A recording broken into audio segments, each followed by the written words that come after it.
Hey, what's up guys, Steven here, welcome back to another video, and today we're talking about the best OLED gaming monitor for PS5, Xbox or even for the PC. This is the KTC G42P5 and it's one of the most amazing monitors I've tested so far. So let's go and let's check it out. Well, if you're watching this video, you probably haven't heard about KTC yet, because they used to be an OEM manufacturer.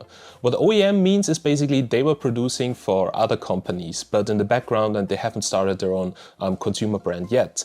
But now they're entering different markets with really amazing monitors. Now, KTC was founded in 1995 and they're very popular in China. And they used to be OEM manufacturer for top-line monitor brands such as Samsung, LG and Dell. And now with their own products, I think they're going to take over the market. So let's have a closer look. Well guys, in my gaming room I have two gaming setups, and here also I had a dual monitor setup, and I wasn't really happy because it took a lot of space here from my desk. So I was really happy when KTC reached out to me and asked me if I want to test a new OLED monitor. So this here is a 42-inch OLED monitor. It's really huge, it's OLED, so it looks pretty amazing, but the best features are yet to come. It can actually overclock to 138 Hz, so this is also perfect because it can do that at 4K. That means, for instance, for the PS5 or the Xbox Series X, you can play titles in 4K 120, and also you can use it for the computer, and even it comes with a USB-C output, which can deliver 90 watts, so you could also connect your laptop to it, power it from the monitor and display on this huge display here. Now, many people asked me what is the difference between a TV and a monitor when it comes to this size, because many people said, this is basically a TV, why shouldn't I use a TV?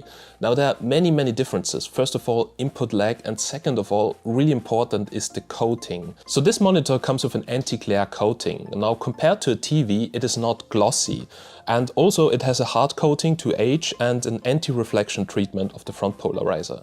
Now, this maybe doesn't sound important, but trust me guys, it is, because it is a monitor where you sit in front of it. You don't want to have any of your LED lights reflecting in the screen, and it really helps you to focus on your game. Now, while this monitor is like more targeted to console players, it's also perfect for the computer because it comes with 133% sRGB, 99% DCI-P3 and also 99% Adobe RGB. And for sure it's also AMD FreeSync compatible. Now, if you're looking into cheaper gaming monitors, you will only see that they are only AMD FreeSync compatible, but not G-Sync compatible. But this product is compatible with AMD FreeSync and G-Sync, so it's also perfect for the computer as I'm using it. Now, when it comes to PC monitors, many people are also very picky about the response rate. Response rate and latency of this monitor is really good. So we have 0.1 milliseconds gray to gray, which is really perfect. Then we also have HDR 600+. HDR also works perfectly fine in Windows, you can switch it on and off, so even as a PC monitor it's working fine, and also SDR 270. And of course the low input lag is not the only feature, we also have VRR, we even have an FPS tracker built in, but you will see that when we come to the test. But now let's talk a little bit about what we can find inside of the box. But well, let's talk a little bit about the accessories, because as you can see, I've wall mounted my monitor. Now, there's also a stand for this monitor, but the stand is amazing. It even has RGB lights built in. It's very stable and robust, but also it's very huge. Now, the stand, you can actually tilt the monitor, you can turn the monitor. It's perfectly fine, but for my setup right over here, it takes a little bit too much space. That's why I decided to wall mount it. But the stand is pretty cool. It also comes here with the connectors in there, because it has the RGB LED lights in there, which you can also control from the interface of the monitor.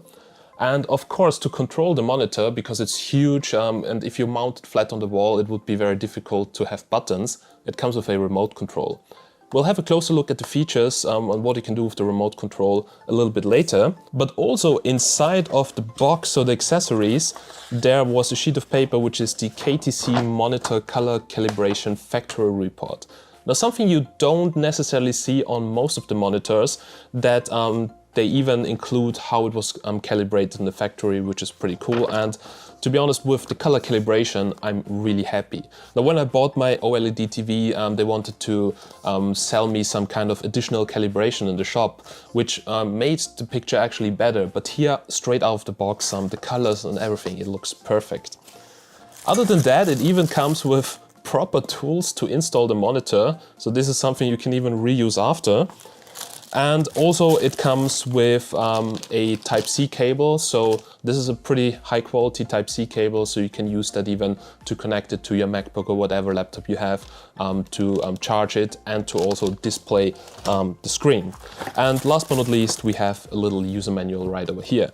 So that's what you can find inside of the box. And now let's have a closer look and let's check out the monitor. All right, guys, so it's an OLED monitor. That means we have here in the front the panel, which is very thin. When you unpack the monitor, you really have to be careful to not put any pressure on the OLED panel because it's really, really thin. Now it's not fragile, so you can actually touch it there, but don't try to bend it or put some pressure on there. Now the case, actually the whole chassis where you have the power supply, the board and everything inside, it looks very well built. It even comes with speakers. And all the connectors, so basically where you can connect the cables, are on the left side. So they're even easy to reach if it's mounted on the wall like this. Now I decided to wall mount it because, as you can see, I have plenty of space here on the table, no stand. And KTC, of course, you don't need any extra mount for this. It comes with a 100x100 VESA mount, so it's in the back. You just take this plate off and then you can actually mount any kind of wall mount. So I just ordered like a €6 wall mount from Amazon and I could just simply attach it and then attach it to the wall. Alright, so that's regarding the monitor. The build quality is pretty fantastic. Just be careful with the panel. And now let's go and let's have a closer look here on what we can do in the user interface. Now, in order to enter the settings of the monitor, you can use the remote control, which is much more convenient than just pressing buttons which you cannot see. Now, I currently switched off HDR to show you that you can adjust many things right over here. There are also a bunch of presets, so there is FPS mode, there is read mode, photo mode, movie mode, user mode, so you can customize basically everything in there. The same goes also for the color temperature, gamma, hue, saturation, the low blue light, and if you switch to HDR, basically most of the things will be as a preset. So there's also the gaming setup, which is probably the most interesting thing. You can activate adaptive sync here on or off. There's also a game assist, which is really cool. You can have a timer, you can have a crosshair in the middle, and you can even have an FPS counter. So this is a real hardware FPS counter, which then shows up in the right top corner of your screen. You can also switch on or off the HDR mode if you want to. There's also a setting for low input lag, so this I currently have on. The RGB lights, you can adjust them if you have the monitor stand connected, but now with the wall mount, yeah, it's not doing anything. And also here one really important option is the overclock, so you can overclock it from 120 Hz to 138 Hz. So that's what you can find here in the gaming mode, and that are basically the most interesting features for gamers. Of course, it has different inputs, so we have two HDMIs, we have a DisplayPort and the Type-C port. You can of course switch the language of the monitor, so this is not English only. And it comes also with the speakers, so you can adjust the speakers right over here. And last but not least, we have the advanced settings. This is an OLED panel, so it also comes with an OLED pixel refresher, which is really important. There's also OLED experts. You can also set the screensaver right over here. You can adjust KVM. There's DSC, DDC. So as you can see, so many options right over here, which is really amazing. All right, that are basically the features right over here. And with the remote control, you can also quickly switch between the inputs, which is really convenient. And there are also some shortcuts. So for instance, you can switch here the timer, crosshair, FPS counter with just one click.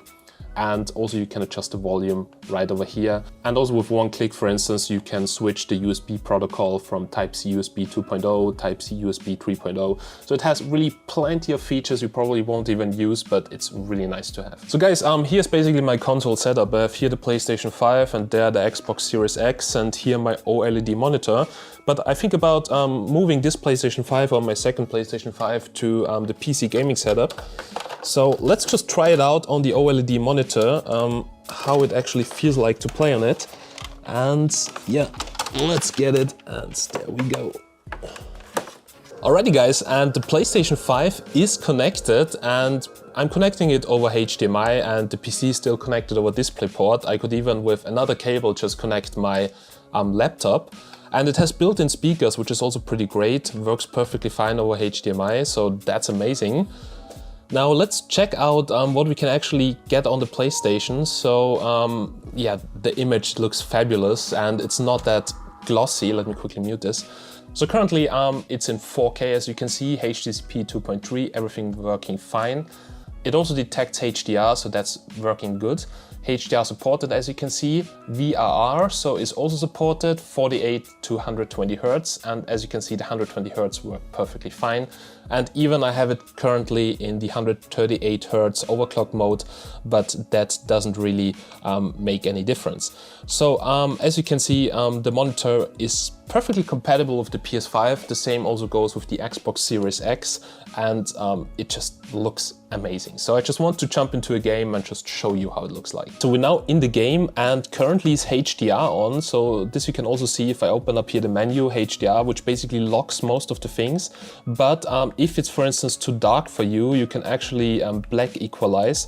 So let me quickly go in there and then you can just, you know, crank up the blacks to see also in the other areas. Of course, you can do also the setup, the HDR setup on the PS5, which is really recommended to just adjust it to your needs. And the monitor really, there is no feelable lag in there, so it is really smooth and it is just stunning. So for competitive gaming on the console, you're just really inside of the game. This monitor is huge, it doesn't have this glossy effect like from a TV. The colors are very accurate and it's just fun to play on this monitor. So overall, for console players, I can absolutely recommend it if you're looking into a TV replacement or for a monitor for competitive gaming on your next gen console. Now guys, what I seriously love about this monitor is the Type-C connectivity.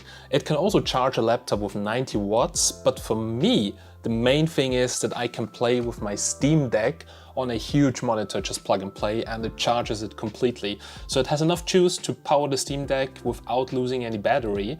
And the cool thing about the Steam Deck is that I have so many games on there. So basically, as you can see, my collection consists out of Game Boy titles, Nintendo titles, up to Xbox or Nintendo Wii, and I can just simply connect it with one cable and then just start playing, which is literally the most amazing thing about this monitor, that it has these capabilities. Also, you can switch the USB protocol just with one click, so you can have up to 120 Hz. I'm using it in 3.0 up to 60 Hz, and there are so many connectivity options on this OLED monitor, which just makes it a hub for all my devices, which is really great. Alright, so let's play a little bit so you can actually see how it works. Alright, so let's play a little bit Nintendo Wii, and even though it's charging the device at 90 watts and it's using the DisplayPort, there is absolutely no delay. And also during gaming, there is no ghosting, it feels really smooth, and this is just like I would expect a good OLED TV to be, but with all the benefits of a monitor. Well guys, we're now here at the end of this video. I hope this was a nice overview of this monitor, and it is pretty impressive. Now, the main question is this monitor worth it to get? I would say, for me, absolutely yes, even as a PC monitor, but keep in mind that this monitor is more focused on console gamers. So I usually play PC and console. If I play with console, I really like competitive gaming, and with a TV sitting on the sofa, I cannot really play competitive. So when it's for me competitive gaming, I like to be in front of the screen and really be inside of the game, and for that it's perfect. And this is an 138 Hz monitor with the overclock, of course. Now, when it comes to PC standards, most people would actually prefer 144 Hz, or even nowadays there's 240 Hz. Now, KTC also has monitors for PC gamers that are really impressive, so I would suggest to check them out. But this monitor is more focused on the console gamers, but for me personally, this monitor is so amazing that I even use it here as my PC monitor setup, and I can simply put my PlayStation 5 right over here connected. I can play with my Steam Deck with the USB-C. It's just an amazing monitor for all my needs and all my consoles, so I can absolutely recommend it. Now, if you want to check out this monitor, I will leave you some links down below in the description, so make sure to check it out. Now, it was a little bit hard to get this monitor. Many people on Reddit wanted to have this monitor already, but now you can check it out down below how to get it, so make sure to check it out. And if you have any questions about this monitor, then feel free to ask, and I'll see you in the next one. Have a nice day and bye.